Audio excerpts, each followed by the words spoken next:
तो साथ ही उत्तराखंड त्रिस्तरीय पंचायत चुनाव के पहले चरण के तहत 24 जुलाई को मतदान होना है, जिसके दृष्टिगत 22 जुलाई की शाम 5 बजे से चुनावी प्रचार प्रसार थम गया है। ऐसे में प्रत्याशी दूर चुनावी प्रचार प्रसार कर सकेंगे। पहले चरण में 17,839 उम्मीदवारों के लिए 24 जुलाई को मतदान करेंगे। मौसम विभाग ने प्रदेश भर में भारी बारिश का अलर्ट भी जारी किया है, जिसको देखते हुए आपदा की दृष्टिगत संवेदनशील क्षेत्रों में एनडीआरएफ और एसडीआरएफ की भी तैनाती की गई है। इसको लेकर राज्य निर्वाचन आयोग ने सभी जिला निर्वाचन अधिकारियों को सुविधा के अनुसार टीमों को तैनात करने के निर्देश दिए हैं। पंचायत चुनाव के पहले चरण में हरिद्वार जिला छोड़ बाकी 12 जिलों के 49 विकास खंडों में मतदान होना है, जिसमें गढ़वाल मंडल के 6 जिलों के 26 विकास खंडों और कुमाऊं मंडल के 6 जिलों के 23 विकास खंडों में मतदान होना है। वहीं राज्य निर्वाचन आयोग के सचिव राहुल कुमार गोयल ने कहा है कि मानसून को देखते हुए निर्वाचन की सारी तैयारियां की जा रही हैं। ऐसे में एसडीआरएफ, एनडीआरएफ और डीडीआरएफ की तैनाती की जाएगी। आपदा की दृष्टिगत संवेदनशील बूथों पर पोलिंग पार्टियों के साथ इन टीमों को भी लगाया जाएगा। ऐसे में एसडीआरएफ और एनडीआरएफ और डीडीआरएफ की जिन टीमों को लगाया जाएगा जो सुरक्षात्मक उपकरण से लैस होंगे। इसके अलावा सभी पोलिंग पार्टियों को बारिश से बचने के लिए सामग्री उपलब्ध कराई गई है। बरसात के दौरान पोलिंग पार्टियों को दिक्कत ना हो, इसके लिए पहले ही सभी जिला निर्वाचन अधिकारियों को निर्देश दिए गए हैं कि वैकल्पिक मार्ग का प्लान तैयार रखें।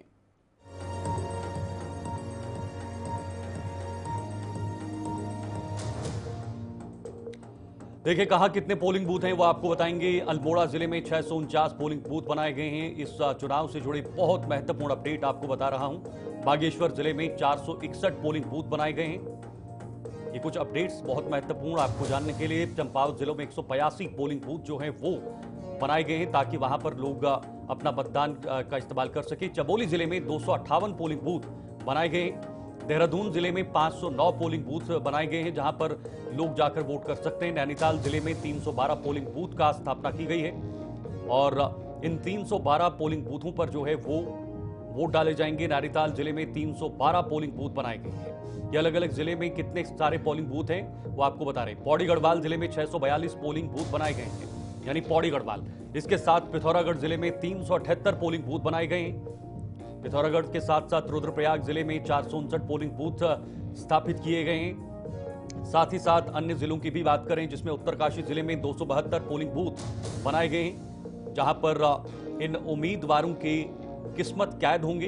ये तमाम ऐसे पोलिंग बूथ्स होंगे जहां पर लोग जाकर अपना मत का इस्तेमाल कर सकते हैं। उधम सिंह नगर जिले में 922 पोलिंग बूथ बनाए गए उधम सिंह नगर में, और टिहरी गढ़वाल जिले में 779 पोलिंग बूथ जो है वो चुनाव आयोग की तरफ से बनाए गए हैं ताकि वहां पर लोग आसानी से जाकर वोट कर सकें। ये अलग अलग जिलों में पोलिंग बूथों की संख्या हम आपको बता रहे हैं। कुल 32,580 प्रत्याशी चुनावी मैदान में। जिला पंचायत सदस्य के 350 पदों पर 1,587 उम्मीदवार हैं। क्षेत्र पंचायत सदस्य के 2,732 पदों पर 9,194 उम्मीदवार हैं। इधर ग्राम प्रधान के 6,119 पद हैं, लेकिन उसके मुकाबले 17,564 प्रत्याशी जो है वो मैदान में उतरेंगे। और ग्राम पंचायत सदस्य की बात करें तो जिसमें 1,881 पद हैं, लेकिन 4,235 उम्मीदवार मैदान में दिखेंगे जिनकी किस्मतें कैद हैं। पहले चरण के तहत ग्राम पंचायत सदस्य पद पर 2,247 प्रत्याशी होंगे। ग्राम प्रधान पंचायत पद पर 9,731 प्रत्याशी मैदान में हैं। क्षेत्र पंचायत सदस्य पद पर 4,980 प्रत्याशी मैदान में रहेंगे और जिला पंचायत सदस्य पद पर 871 उम्मीदवार चुनावी मैदान में नजर आएंगे।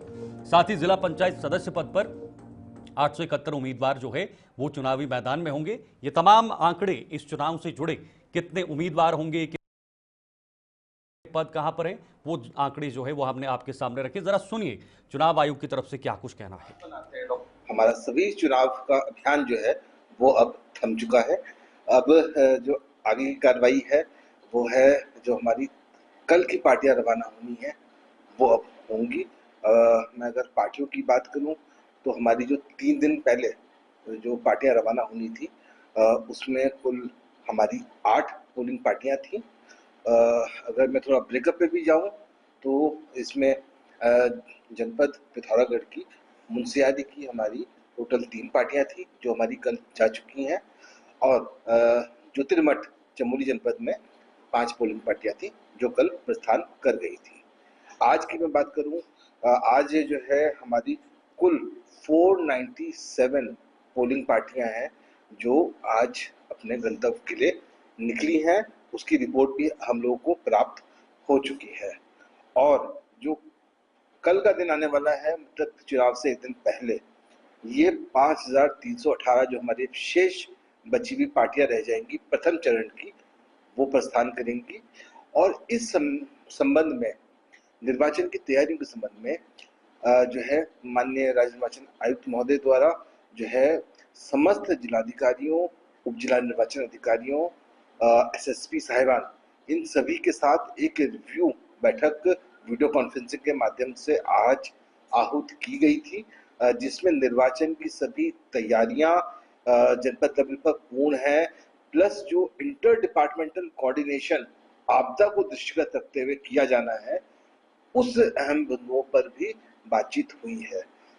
सबसे पहली चीज जो है मैं अवगत कराना चाहूंगा, इस चीज पे जोर दिया जा रहा है कि ऑल्टरनेटिव रूट प्लान जो है जनपदों का बिल्कुल तैयार भी रहे, तैयार के साथ साथ उस पे जैसे होता है ना प्लान ए प्लान बी, अगर मोटर रूट कहीं पर अगर बाधित हो रहा है तो ऑल्टरनेट मोटर रूट से जो है पोलिंग पार्टी को आगे बढ़ाया जाए।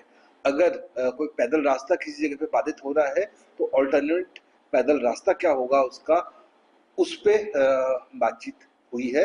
और जनपदों ने इस प्रकार से तैयारी भी की है और कतिपय जनपदों ने यह भी अवगत कराया गया है कि उनके द्वारा ट्रांजिट व्यवस्था की भी तैयारी की गई है। मान लीजिए कि कोई एक जगह पे स्लाइड आ गया, रास्ता बाधित होता है, तो पोलिंग पार्टी को अपने सामग्री सहित उस एरिया को क्रॉस करना होगा और क्रॉस करने के बाद दूसरी गाड़ी उनको आगे मिलेगी, जिससे वो आगे के लिए अपने गंतव्य के लिए प्रस्थान करेंगे। इसके अलावा जो जेसीबी का डिप्लॉयमेंट होता है, ठीक है, किसी भी स्लाइड को खोलने के लिए पोकलैंड मशीनें लगती हैं। हमारे पीडब्ल्यूडी टीएमजेएसवाई के मेट्स जो होते हैं, गैंगमैन होते हैं, ये लोग लगते हैं। इन सब लोगों को भी तैनात इसमें जगह जगह पर किया है, सेंसिटिव एरियाज में किया गया है।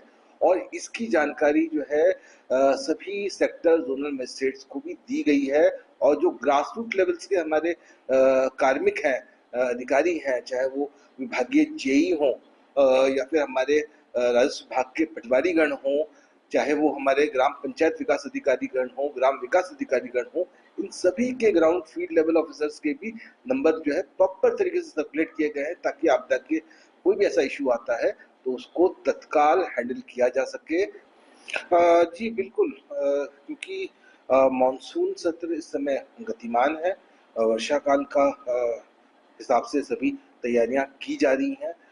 तो इसमें जो है डिप्लॉयमेंट जो एसडीआरएफ, एनडीआरएफ और डीडीआरएफ, क्योंकि जिला स्तर पे भी ये इस प्रकार की इकाई तैयार की गई है जनपदों में, तो इन सब की तैनातियां जो है ऐसे जो हमारे संवेदनशील कहूँगा आपदा के दृष्टिगत ऐसे बूथों पर जो बहुत ही ज़्यादा दूरस्थ है, जहाँ पर कोई डिफिकल्टी आ सकती है चुनाव वाले दिन, तो वहाँ पर जो है इनकी फोर्स को भी हमारे पोलिंग दल के साथ सम्मिलित किया गया है। वो जा रहे हैं एक अतिरिक्त सुरक्षा बल के तौर पर, और किसी भी आपदा को देखते हुए इनके पास कुछ छोटे मोटे मतलब कुछ एक इक्विपमेंट्स भी रहेंगे, बहुत भारी भरकम तो नहीं ले जा पाएंगे, लेकिन बेसिक इक्विपमेंट्स भी ये लोग अपने पास रखेंगे, ताकि पोलिंग पार्टी को सकुशल मतदान करवाया जा सके और वापस भी अपने जो स्ट्रांग रूम और जहाँ पर सामान इकट्ठा होगा उस जगह पे ये लोग वापस पहुंच पाए। इस प्रकार से तैयारियां की गई।